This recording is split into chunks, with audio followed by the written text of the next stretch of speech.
Hi guys! For today's video, eto, Sabado na naman, lalaboy na naman kami. Ayan, si Adriel, mukbang sa car. Nag-request siya ng corn dog sa Sonic. Ayan. Dumaan na kami sa Costco. First stop namin ay Costco. Ayan. Mamimili kami ng mga kailangan namin sa bahay. Kasi puro ubos na yung mga stock namin. So, ayan, nagpunta kami sa Costco. Diyan kami unang pumunta. Dito sa Costco nga pala, member kami. So, bago kami pumasok, nagpapakita kami ng ID. Yan. Tapos yan, pagpasok namin, ay, nabulaga ako kasi Pasko na pala. Ang dami na pala mga display na pang Christmas decors. Ayan. Natuwa ako, naaliw ako. Sabi ko kay Adriel, picture siya. Ayaw naman niya. Sabi niya, I don't want it. Okay. Tapos tinignan ko ang price. Oh my God, it's $3.50. Tapos ayan yung yung pang sa di ba? Ang ganda niya, di ba? Kaso ang laki-laki naman niya masyado. Hindi siya pwede sa amin kasi sobrang laki. Baka matabunan kami sa bahay. Tapos yan. Ayan. Gusto ni Adriel pabili yan. Akala niya yung ina-assemble na gingerbread house na ginagawa namin every Christmas. Tapos ayan, unang stop namin, ayan, nakita niya yan. Favorite ni Adriel yan. Tapos ayan, yung little bites yan. Nakain din niya yan. Tapos ayan, nabutan namin yung mga pa-free taste ng Costco. Isa rin yan sa pinupuntahan namin dito kasi pag nagpunta ka dyan, dito sa Costco, at tinry mo yung lahat ng mga pa-free taste nila, talagang mabubusog ka. Siyempre, libre, di ba? O, lahat, tirahin mo, sige lang. O, sarap, libre yan eh. Tapos, ayan, inisa-isa ko na yung mga hanapin yung mga kailangan namin. Ayan, yung sa mga pang toiletries, ayan. Kumuha na ako niyan. Isa-isa na, nangungulekta si Inday, waldas na naman, ayan. Tapos yung shampoo, naubusan na kami ng shampoo at conditioner. Ayan, tapos kumuha na rin ako ng sabon kasi wala na rin ako sabon. Mahilig kasi ako mag-stock sa bahay ako kasi nung nauubusan na talagang ubos tapos walang gagamitin. Actually, meron pa naman sa bahay pero mauubos na. Tapos yan yung yogurt na kinakain ni Adriel. Ayan, kumakain siya ng yogurt. Tapos yung mac and cheese, yan. Mga pang snack yan sa bahay. Siyempre, lagi akong pumapasok para mga ready to eat. Tapos ayan yung mantika, bumili na akong mantika. Tapos yung juice, yan. Bihira ko lang makita tong juice na to, kaya pag nakita ko, bumibili talaga ako. Ayan, masarap siya. Tapos yun, wala na rin ako sabon panlaba. Ayan. Tapos, medyo mabigat siya, kaya mabagal ang peg. Ayan. Tapos, ito, nakita ko tong vegetable tempura. Sabi ko ma-try kasi parang bago to. Ayan. Kumuha na rin ako niyan. Tapos yung empanada. Yan yung kaninang na-free taste ko. Masarap siya. Kaya hinanap ko siya sa shelves. Ayan. Nakita ko siya. Ayan pala siya. Ayan. Tatry namin siya. Tapos yan. Wala na rin akong laundry conditioner. Ayan, lahat ng mga kailangan. Tapos yung ng doggies namin, yung pads, medyo may kamahalan yan. Grabe, ang gastos pag may aso sa bahay talaga. Tapos ayan, hanap-hanap pa. Ayan, bunti ko na makalimutan. Ubus na rin nga pala yung aming mga paper towels. Ayan. Tapos tubig, kumuha na rin ako ng tubig. Yung aming bottled water. Although meron kaming filter dun sa namin. Tapos yan yung coconut water. Yan. Coconut water. Tapos yan, nakakita ko na itong fish na to. Ito yung lagi namin binibiling fish kasi ito yung masarap na fish. Para rin siyang tilapia pero ibang color siya. Yan. Ginagawa ko siya surshado or escabeche. Tapos yan, avocado. Dito talaga ako bumibili ng avocado sa Costco kasi malalaki yung avocado nila dito.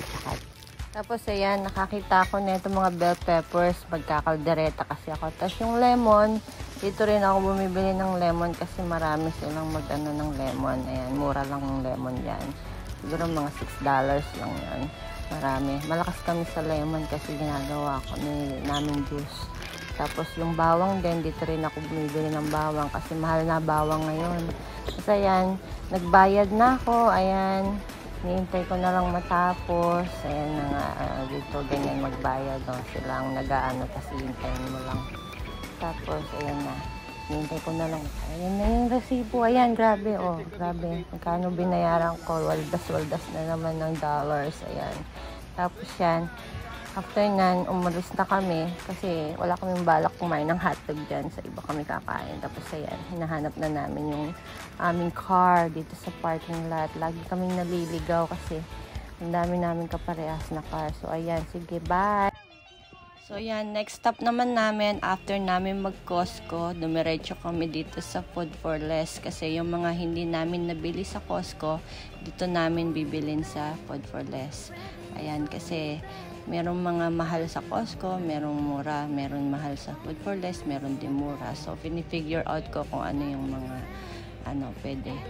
So, dito sa Food for Less, kinukuha namin dito yung ibang mga fruits and vegetables. Ayan, inisa-isa na namin kunin yung mga kinakain namin sa bahay. Ayan yung mga palagi namin sa bahay. Tapos dahil nga magkakaldereta ako, hindi ako kumuha ng sa Costco. Dito ako bumili ng potatoes sa Food for Less. Tapos yung saging. Ayan, mahilig din kami sa saging. Laging may saging sa bahay. Tapos yung lettuce, ayan, ginagamit ko yan pang salad ni Tony. Tapos yung carrots, pang kaldereta rin. Tapos yung cucumber, ayan, gamit ko rin yan sa salad pag ginagawan ko si Tony ng salad. Tapos, ayan, namimili pa ako. Maarte ko eh. Kaya, ayan. Pagkatapos, nag-iisip pa ako kung ano pa yung mga kailangan. Ayan, nakitinaan ako yung tinapay. Doon, hindi ako kumuha ng tinapay sa Costco dito. Tapos yan, strawberry. Ayan, mahilig din si Adriel dyan. Tapos, ayan, yung bata, mahilig kasi siya sa cereal. So, nag-iisip siya kung anong cereal yung bibilin niya ngayon. Kasi naubos na niya yung ibang cereal sa bahay. So, ayan, nakapili na siya, ha? Marunong na siyang mamili ng kanyang mga kinakain. Tapos yan, nakita niya yan. Sabi niya, gusto daw niya yan. Itatry daw niya yan kasi color red. O sige na nga. Tapos yan yung talagang lagi namin kinukuha kasi yan yung kinakain namin ito nito sa bahay na cereals. Yan. Tapos yan. Actually kami lahat. Yan. Tapos nakakita yung bata ng Hot Wheels. Ayan. Additional sa niya pang collection. Tapos yan. Naghahanap ako ng ribs kasi gusto kong mag-barbecue ribs. Kaya ayan. Naghahanap pa si Inday. Pili-pili ng ribs. Ayan, nakakita na ako. Yan na yung pinakamaliit kasi ayoko na masyadong madami. Tapos, ayan, wings. Mag-aano rin ako ng barbecue wings. Tapos, nakakita si Adriel no, waffle birthday cake flavor. Tapos, ayan. Actually, hindi naman masyadong marami yung binibili namin dito. Mga lang, basic needs lang din. Ayan, itlog.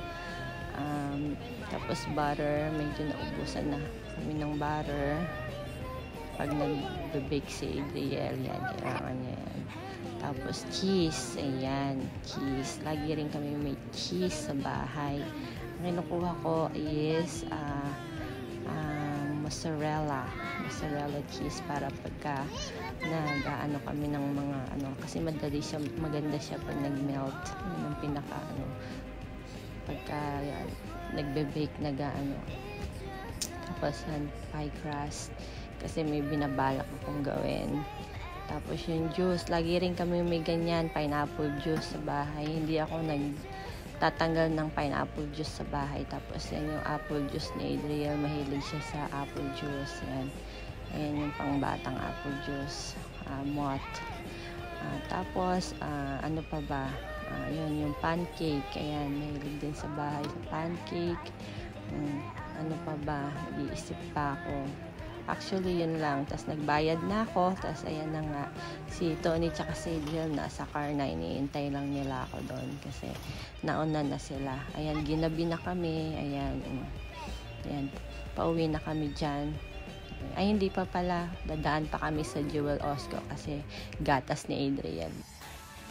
Ayan na nga. Nandito na kami sa Jewel Osco. Ayan. Bibili lang kami ng gatas. Kasi yun na lang yung kailangan. Gatas lang talaga. Gatas lang ang bibili namin dito. So, ayan. Nagmamadali na kami kasi gabi na. Ayan na. Tapos, yan. Unang-unang pagpasok. Ayan. Kumuha kami ng cart. Ayan. Tapos, ayan. Tapos, may nakita na naman si Tony na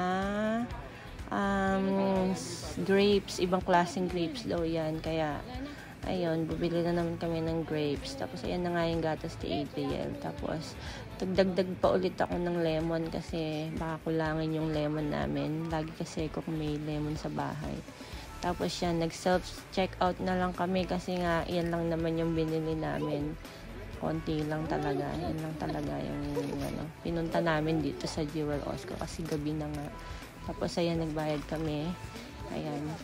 Self-checkout para mabilis. Ayan. Pinakikita din namin dito yung paano magbayad ng self-checkout. Ayan, ganyan. Nagsasalita yung machine. Ayan. O, thank you daw. Okay, bye. Ayan, resibo na ang kapalit. O, ayan. O, resibo na naman. O, ayan. Tapos, pauwi na kami. Ayan, nagmamadali na kami dyan kasi talagang pagod na ako. Mag-aano pa ako ng mga pinamili. Put away pa ako, mag-aayos pa ako, mag-organize pa ako, kaya ayan si Adriel, enjoy na enjoy pag talagang lumalabas kami, ganyan yan, oh. Sobrang galak na galak. Ayan ang mga trip niya, no. Ayan, tapos nahanap na namin yung aming car, tapos ayan, let's go, uwian na. Ako'y marami pang gagawin sa bahay, nako po. Hi guys, ito nga rin pala yung isa pa sa store na pinuntahan namin. Ayan, nag-pits kami. Hindi ko na naipakita yung pag-shopping namin sa loob kasi kung ano-ano lang naman itong mga pinagbibili namin, mga pang food trip lang naman to. So after namin mag-Costco, nag-pits kami, tapos Food for Less, and then Jewel. Ayan nga yung resibo ng pits. Sobrang haba. Tapos ito, after namin mag-shopping sa lahat, ayan, ito na. Ito yung mga binili namin. Tapos, ayan, i-organize ko siya. Pakikita ko yung mga, binili namin sa pits. Ayan. Tsaka yung ibang binili namin, hindi ko na naipakita. Ayan yung sa Costco. Ayan yung mga pinagbibili namin sa Costco. Ayan, ipuput away ko sila, i-organize ko. Hindi ko na ipinakita lahat kasi masyadong mahaba yung video. So, ayan na, yung mga na lang, yung mga medyo lang, kakaiba. Ayan. Ayan yung mga pinagkukuha namin sa pits. Ayan, yung mga chicha. Ayan. Doon kasi sa pits, yun yung store na nandun lahat yung mga iba-ibang mga pagkain na iba't ibang mga bansa. Meron doon Mediterranean, merong Asian, may Indian. So, doon kami nakakabili ng mga ganyang pagkain, yung mga chichirya, yung mga chips, mga tapos yung mga biskwit. Yan, doon namin nakikita yung mga pangsahog sa ulam na na kailangan, yung mga pancit canton, yan, yung mga nakikita sa mga Asian store ba. Nandun din siya sa pits. So, pag nagpupunta kami dun sa pits, kinukuha ko na din yung mga kinakain namin. Kasi bihira lang naman kaming kumain ng mga ganyan. Hindi rin naman ako palabili ng mga ganyan. Pag lang talaga nachichempan ko. Tapos dun sa pits, meron din silang real juice na ganyan. Talagang real extract juice. Kaya dun din rin ako nakakabili. Actually, iba-ibang flavor yon. Carrots ang kinuha ko, tapos siya may Yakult, and basta doon marami yung mga gata din doon. Tapos yan yung tinapay ng mga Arabo. Ayan, mahilig si Tony dyan, kaya kumuha ko niyan. Tapos ang ipa-partner dyan, ayan, yung parang cream cheese siya, ayan, tsaka yung ayan, pang Arabian din yan, yung hummus yan kung tawagin nila. Para siyang peanut ang lasa. Tapos, ayan, meron din sila mga soup na ganyan, pang Vietnamese, ayan. Tapos, ano pa ba? Ayan, ganyan lang yung mga pinagbibili namin. Tapos, yan yung mahaba yung resibo. Tapos, ayan, ano ko siya dyan, i-organize ko. Ayan, tapos bumili rin kami ng malaking pizza. Actually, ang laki-laki niyan. Yung pizzang yan, ano siya, $15 siya. Sa pizza ngayon. $15 ang price niya. Pero, okay naman. Malaki siya. Tapos, hindi namin yan niluluto ng isang lutuan. So, ang ginawa ko dyan, ayan, dahil nga sobrang laki niya, ang ano ko dyan, ginayat ko siya, ayan. Tapos, nilagay ko siya sa lagayan na ganyan. Tapos, para pagka gusto namin kumain ng pizza, iluluto lang namin siya dun sa aming mini oven. Tapos, ayan, dede laging fresh from the oven ang peg, diba? Masarap. Ganyan ako kung mag-imbak ng pagkain. Kasi mahilig kaming kumain talaga, mahilig kami mag-food trip dito sa bahay, lalo pag day off ko. Ayan. So, ayan, inayos ko na siya sa fridge. Ayan. Ganyan lang. Kasi hindi ko pa naialagay yung iba. Kaya, iniisip ko pa kung paano ko pagkakasyahin. Tapos yan, bumili rin ako dun sa Pits. Sa Pits din, meron mga ready to eat na mga hot food dun sa nila. Yan, may mga soup, iba-ibang soup yan. Kumuha na rin ako mga iba't ibang soup kasi nga, para pagka yung kakain si Adriel, meron na mga soup. Tapos iyan yung masarap yan. Ano siya, yung pepper siya na may cheese sa loob. Ang sarap niyan. Try nyo yan. Tapos, bumili na rin ako ng mga ulam kasi minsan, madalas nagbabaon ako sa work. Kaya, yung mga yan, pangkain, tapos yung matitira, pang baon. May araw-araw akong nagbabaon. Tapos, ayan na nga, inayos ko na siya dyan. Yan lang. Yan lang yung lagayan namin. Yan yung pinaka-pantry namin. Wala kasi kung talagang tagong pantry. Kaya, puro naka-expose. Kaya, para kami may tindahan dito sa bahay. Ayan, ayan, kung ano-ano lang yung mga yan. Ayan, ang dami. Yung iba nga dyan, pinamigay. Dinodonate ko yung iba pagka, kasi hindi naman namin maubos. Kasi si Tony mahilig din magbibili. So, ngayon, sabi ko, ako na ang bibili. Ako na ang maglilista. Nililista ko na siya ngayon para hindi naiimbak. Yun lang talaga mga basic needs ang binibili namin kasi ayoko rin ng maraming mga stock sa bahay na yun lang talagang mga lagi namin kinakain. So, ayan. Gusto ko laging fresh. Ayan. Ayan yung rice ni Adriel. Iba ang rice ni Adriel eh. Mahilig siyang sa rice na ganon. Tapos, ayan lang. Ganyan lang. Pinakikita ko lang yung mga kung saan ko pinaglalagay ko saan lang. Ayan, tapos meron din akong imbak na mga alak. Ayan, pag kami ni Tony, nag-shot puno kami ni Tony. Ayan, meron kami mga nakareding mga beer, ayan, mga tequila. Ayan, okay, bye!